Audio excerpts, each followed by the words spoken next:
महाराष्ट्र के नागपुर बेंच ने एक आदेश जारी किया है। पीएम नरेंद्र मोदी जी को आदेशित किया है कि आप 14 दिन के अंदर अंदर पीएम केयर्स फंड में कितने पैसे आए हैं और उसकी व्यवस्था किस जगह इस्तेमाल किया जा रहा है, उसकी जानकारी आपको देना पड़ेगा। जब जब सरकार से मोदी जी से सवाल पूछा गया है, तब तब इन सरकारों ने जजों का ट्रांसफर किया है। पुलवामा हमला होता है, एक अकाउंट नंबर जारी करती है जिसमें कहा जाता है कि ये जो हमारे शहीद हैं उनके लिए, उनके परिवारों के भविष्य के लिए, उनकी मदद के लिए पैसे भेजें। लेकिन उस पैसों का हुआ क्या?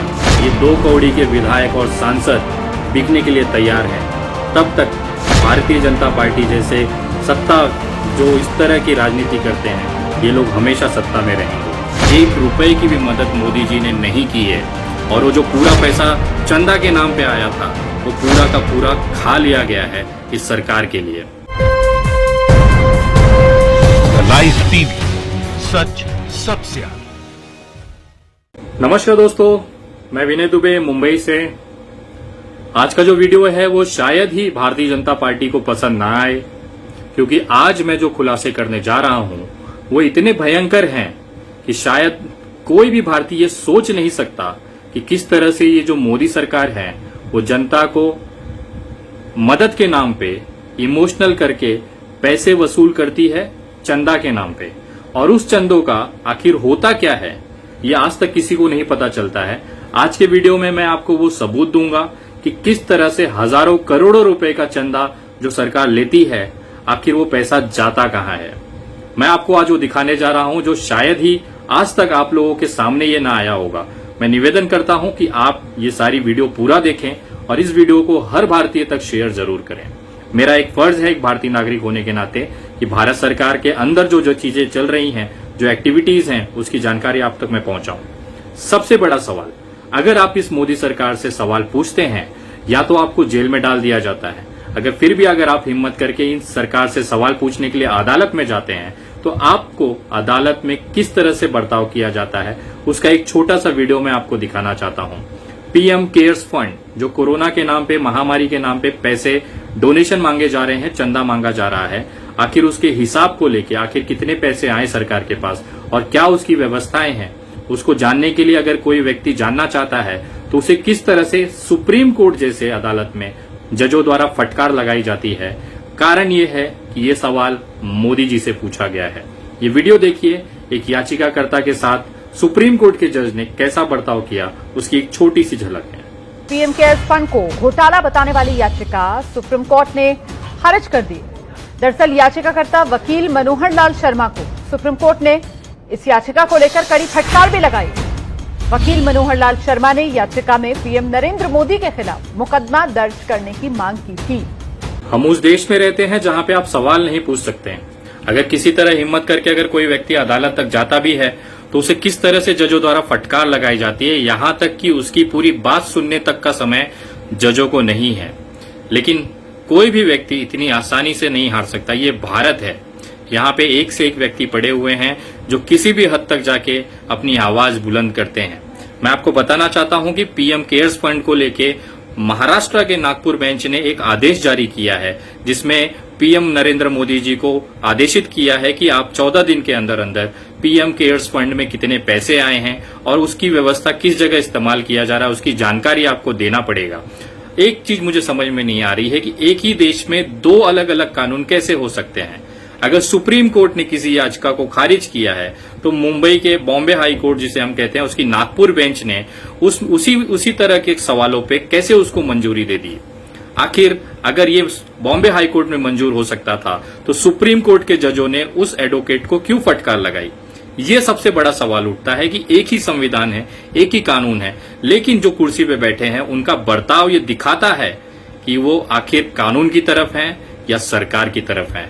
अब यहाँ पे सबसे बड़ा सवाल ये उठता है कि अगले 14 दिनों के अंदर या तो इन हाई कोर्ट के जजों का तबादला हो जाएगा या लोया कांड कैसा करके कुछ एक नया कांड आ जाएगा सामने। जब जब सरकार से, मोदी जी से सवाल पूछा गया है, तब तब इन सरकारों ने जजों का ट्रांसफर किया है। और मैं दावे के साथ बोल सकता हूं, इस बार भी कुछ ऐसा ही एक्टिविटी इस जजों के साथ होगा जिन्होंने हिम्मत दिखाई। अब वो समय आ गया है कि हमें इन जजों के साथ खड़ा रहना हमारा फर्ज बनता है, क्योंकि ये इकलौते ऐसे लोग बचे हुए हैं जो अभी भी असली जो न्यायिक प्रक्रिया है उस पर काम करते हैं, विश्वास करते हैं, और उसके बदले में इनको मिलता है केवल तबादला। तो मैं देखना चाहता हूं अगले 14 दिन में सरकार इस पे क्या कार्रवाई करती है। तो आते हैं अपने असली मुद्दे पे। आपको याद होगा हमारे देश में लोकसभा चुनाव से ठीक पहले एक दुर्घटना होती है, पुलवामा हमला होता है, जिसमें हमारे 40 जवान शहीद हो जाते हैं। सरकार उसके बाद एक अकाउंट नंबर जारी करती है जिसमें कहा जाता है कि ये जो हमारे शहीद हैं उनके लिए, उनके परिवारों के भविष्य के लिए, उनकी मदद के लिए पैसे भेजें, डोनेशन दें, चंदा दें। और लोगों ने खुले दिल से, भारत के तमाम जनता ने जितनी जिसकी हैसियत थी उतना उसमें मदद किया गया। लेकिन उस पैसों का हुआ क्या? मैं आपको एक छोटा सा उदाहरण देता हूं कि एक महिला टीचर किस हद तक जाकर इस सरकार में भारत के सैनिकों के लिए, शहीदों के लिए किस तरह से पैसे जमा किए थे और उसके बाद उन पैसों का क्या हुआ, ये मैं आपको दिखाता हूं। यूपी के बरेली की टीचर किरण झागवाल ने शहीदों के परिवार वालों के लिए 1,38,000 रुपए की सहायता भेजी है। इसी तरह से हजारों करोड़ों लोगों ने करोड़ों रुपए हमारे शहीदों के लिए भेजे, लेकिन आखिर में ये पैसे गए कहां? मैं आपको बताना चाहता हूं कि ये पूरा का पूरा पैसा नरेंद्र मोदी जी की सरकार ने खा लिया। शहीदों को एक फूटी कौड़ी तक नहीं पहुंची है। ये मैं इस चीज दावे से कह सकता हूं क्योंकि आज मैं आपको वो वीडियो दिखाना चाहता हूं कि जिस सैनिकों के नाम पे, जिस सैनिकों की शहादत के नाम पे ये नरेंद्र मोदी जी जनता से वोट मांग के जीते हैं, सत्ता में आए हैं, उन्हीं शहीदों की परिवार को आज उन्होंने दयनीय मरने जैसी स्थिति में छोड़ दिया है। आपके जेब से 1 रुपया नहीं जाता था मोदी जी। देश की जनता ने दिल खोल के इन परिवारों के लिए अरबों रुपए की मदद की, लेकिन आपकी सरकार ने वो पैसे तक, शहीदों के पैसे तक खा गए। मैं आपको एक वीडियो दिखाना चाहता हूं आप सभी को। ये वीडियो उन शहीदों के परिवार के हैं, उनकी विधवाओं के हैं, उनके बच्चों के हैं। वो खुद कबूल कर रहे हैं कि किस तरह से 1 रुपए की भी मदद मोदी जी ने नहीं की है, और वो जो पूरा पैसा चंदा के नाम पे आया था वो पूरा का पूरा खा लिया गया है इस सरकार के लिए। ये वीडियो देखिएगा जरा, उनके परिवारों की शहादत, इन शहीद परिवारों की अपने मुंह से कबूली हुई ये स्टेटमेंट्स हैं, ये वीडियो हैं। साल भर होने जा रहा है तो ये लोग तो अपना अपना अथी के लिए आगे बढ़ा रहे हैं कि हाँ अब साल भर हो गया था, कैसा जिंदगी कटा कर। उस टाइम सब अधिकारी आते थे, ये हो जाएगा वो हो जाएगा, परेशान मत हो, कोई कहीं कुछ नहीं होता है। उसी टाइम सब ध्यान रखते, उसके बाद सब भूल जाते हैं। शहीदों के नाम पे मांगे गए पैसे तो कम से कम छोड़ देते सरकार। ये शहीदों की बेवाएं हैं, विधवाएं हैं जो आज खून के आंसू रो रही हैं। और कौन सा आपके जेब से पैसा जाता था? पूरे देश ने दिल खोल के अपने शहीदों के परिवारों के लिए चंदा भेजा, पैसे भेजे, लेकिन वो पैसे आज तक, पुलवामा हमला के 1.5 साल होने आया, आज तक वो पैसे उन परिवारों तक नहीं पहुंचे। आखिर मैं जानना चाहता हूं इस भारत के नागरिक होने के नाते, उन पैसों को क्यों खाया आपने मोदी सरकार? वो पैसे कहां हैं मोदी जी? क्या आप उसका हिसाब नहीं देना चाहेंगे, या सिर्फ आप पैसे लेने के लिए हैं, पैसे जब सही जगह पहुंचाने के लिए नहीं है? मैं आज आपको कहना चाहता हूं, जो हश्र पुलवामा में आर्थिक मदद के नाम पे सैनिकों को शहीदों के नाम पे लिया गया और उस पैसे का कोई फायदा उन शहीदों के परिवारों को नहीं मिला, ठीक उसी तरह से आज कोरोना जैसी महामारी के नाम पे वापस से पीएम केयर्स नाम का जो अकाउंट बना के देश से वसूली की जा रही है, उसका भी लगभग कुछ ऐसा ही हश्र होने वाला है। ये जो पीएम केयर्स फंड है, ये आगामी बिहार चुनाव, उत्तर प्रदेश चुनाव और महाराष्ट्र में सरकार गिराने के लिए आपको इस्तेमाल होगा, ये मैं दावे के साथ कह सकता हूं। जिस तरह से पुलवामा में शहीदों के नाम पे अपने वोट मांग मांग के राजनीति की और आखिर में उन परिवारों तक आज तक वो फैसिलिटी और उनका जो लाभ है नहीं मिल पाया है। आपसे ऐसी उम्मीद नहीं थी मोदी जी कि आप इस तरह की चीजें करेंगे। एक परिवार, शहीद का परिवार किस मुसीबत में जी रहा है, उसको मदद करने के चक्कर में आपने करोड़ों रुपए जमा किए, आखिर उसका कोई इस्तेमाल नहीं हुआ। और ये जो पीएम केयर्स का पैसा है वो भी कुछ ऐसा ही होने वाला है।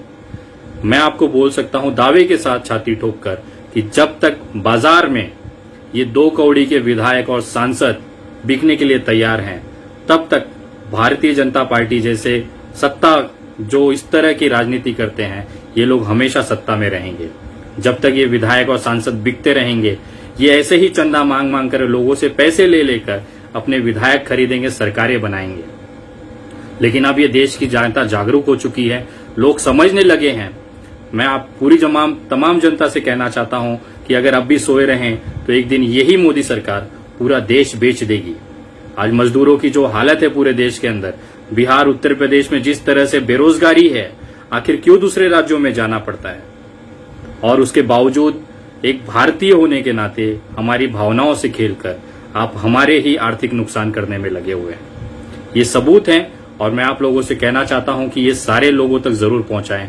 ये देश को जानना है कि आखिर पुलवामा का जो करोड़ों अरबों रुपया जमा हुआ वो शहीदों तक क्यों नहीं पहुंचा। ये जो पीएम केयर्स है वो जिसमें जनता अपने तरफ से पैसा जमा कर रही है, उसका हिसाब आप क्यों नहीं देंगे? ये आपको देना पड़ेगा और अब इस देश में ये तानाशाही नहीं चलेगी। हम जैसे हजारों लोग हैं जो सवाल पूछेंगे, आप जो चाहे वो कर लें, इस सवाल का दायरा नहीं रुकेगा। लाइव टीवी, सच सबसे आगे।